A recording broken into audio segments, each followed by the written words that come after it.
Tuesday. I was making some jottings about end of year stuff for a bit of sum up, and I've not really come up with much. It's really only Izzy's ideas on it's different this time that really have been new, novel and wonderful this year. The rest has been a long grind of learning more about stuff. So I was making some jottings yesterday about things in general and central banking, but it didn't make for a post, so it stayed on a bit of paper. I read Cullen Roche Pradcap this morning, and the opening paragraph of his latest blog post and my jottings from yesterday make for this post from me today, which won't last long. First, the Fed sets rates by manipulating rates higher. Very important, I'm going to say it again. First, the Fed sets rates by manipulating rates higher. There's a lot of self-explanatory in this paragraph, and the link obviously to get more details is in the normal place. This isn't the case sometimes. So, generally, the Fed sets rates by manipulating rates higher. It is the case all of the time. Now, this is why I wanted to put this paragraph out, not to explain it, but to get people to think, because it's not clear quite what Cullen's saying here, because this actually gets a bit self-contradictory, but it does make us think. First, the Fed sets rates by manipulating rates higher. This isn't the case sometimes, it's the case all of the time. See, when it's read like that, you get the idea that he's stressing that the Fed is always setting rates higher. If the Fed didn't set the rate on reserves by paying interest as they are today, the banking system would be flooded with reserves and the rate would naturally be driven down to zero as banks would attempt to get rid of even of these reserves in overnight markets. Should I read that again? Or explain it? Banks make loans. Loans create deposits. Deposits create reserves. Yeah? So loans create reserves. The banks in a natural day are not awash. They are have a joyful amount of reserves. Okay. If they've got reserves and they're at the Fed at zero, then the bank isn't making anything because it's only making zero on them. So it would like to lend them out. So it would lend them to a bank that wanted reserves. Now, the way the loans, there might be a bank that just in the swings and roundabouts of things, the seesaw, the teeter-totter of the way loans make deposits, they don't all fall evenly. And some banks will be short of reserves to make their reserve requirement, minimum reserve requirement, at the end of a day. So those banks will want to borrow money, but they will want to borrow money at the cheapest rate. They will want to borrow those reserves at the cheapest rate.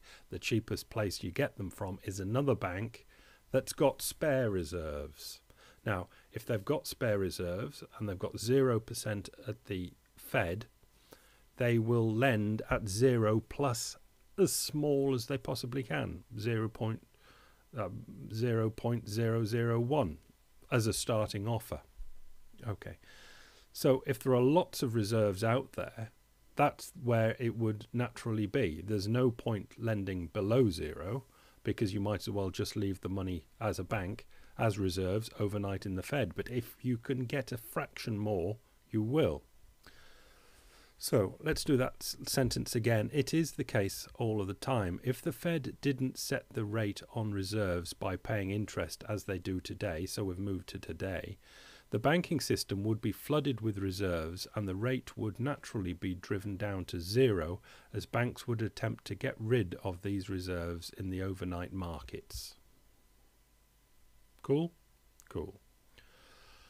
Because the banking system as a whole cannot control the amount of reserves, the process inevitably ends at zero.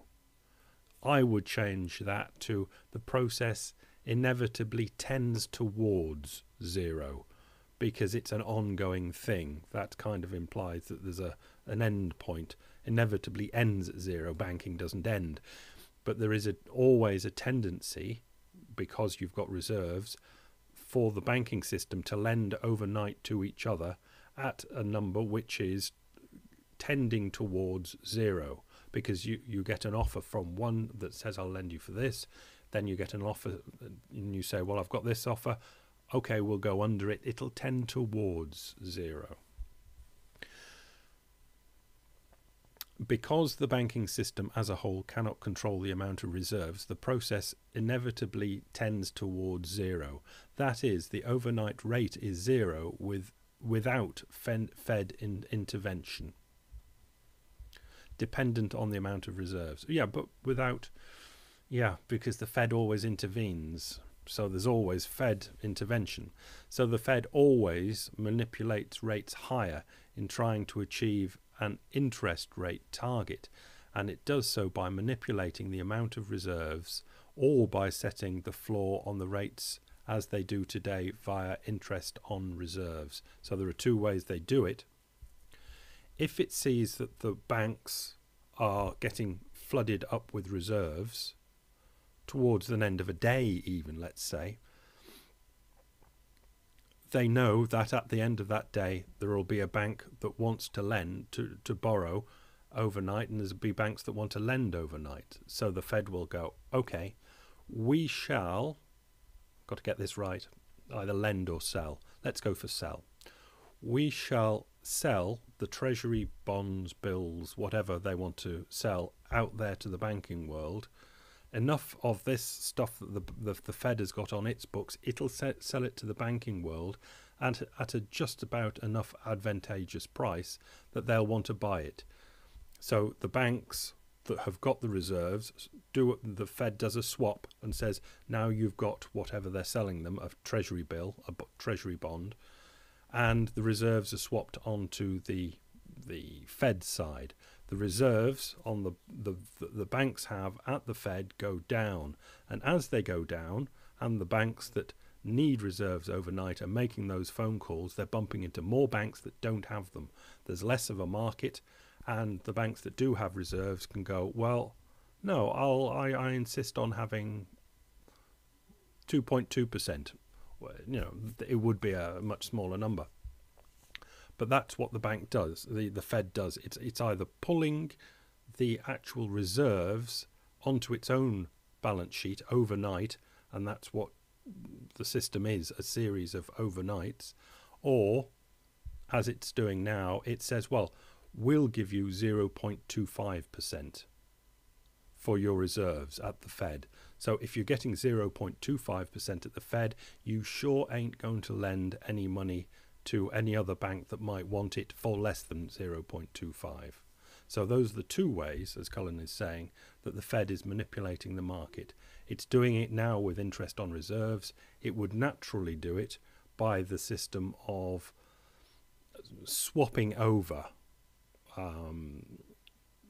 treasury paper or some paper that the Fed's got over to the banking system and taking the reserves into the Fed, reducing the reserves, reducing the market that is available to bid down the interest rate for overnight lending between banks. And as it does so by manipulating the amount of reserves or by setting a floor on interest rates as they do today. So get over the whole Fed manipulation meme. The Fed always manipulates rates higher. Now, there are two things there. The Fed is always and ever manipulating. So there's little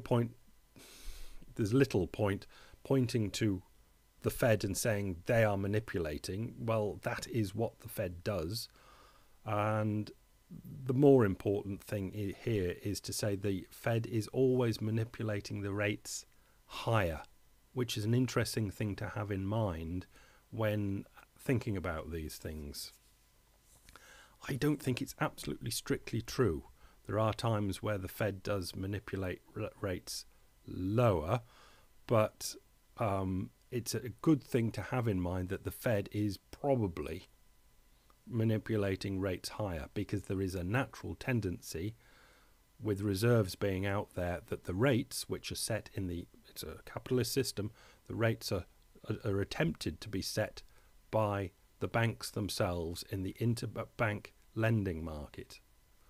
But it's a fusion, it's a dance between the two, where the capitalist system of banks do actually set the rates, but only they are only allowed to set the rates at the rate the Fed wants them to set the rate. Okay, so the thing that I'd written out yesterday on my piece of paper, I've done in my circles and squares thing.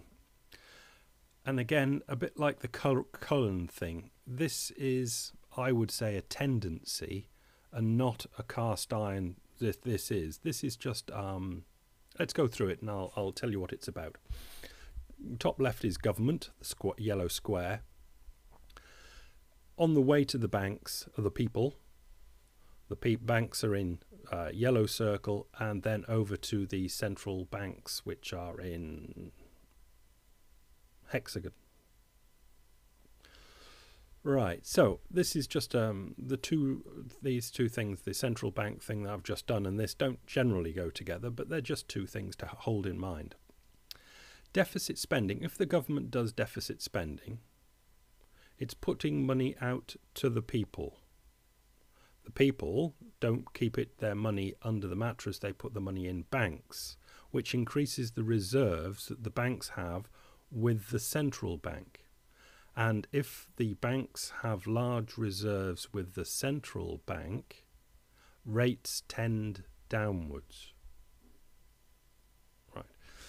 Now, this bottom one, it's a bit different. Say there's an increase in taxes. Money via the people is drained from the banks. And if the money is drained from the banks, the reserves are drained from the central bank. If reserves are drained from the central bank, there's less reserves. There's a tendency for the rates, the interest rate, to go up. Now, this isn't a cast iron thing because there are so many other things going on, but I think it is a natural tendency. And it's another thinky point, because you've got to think, well, who's buying the treasury bonds and bills and notes? But it's a general thing to be looking for. I've looked for evidence of this from Fred charts but can't actually find it, and there's probably a good reason that I can't find it, but I think again it's just an interesting thing to have in mind, that there's a general swirling of stuff and so many interactions that you can't pin down exactly what's what. And this is why we're always on the lookout for really big themes, because you can, if you can notice a really big theme, you can track it. If you get your tracker on a small theme, you don't know how much credence to take in that small thing, because it's probably being affected by much bigger things. Anyway, that's enough for today. It keeps the comment section onto an open page more than anything else. So I might see you there. Bye.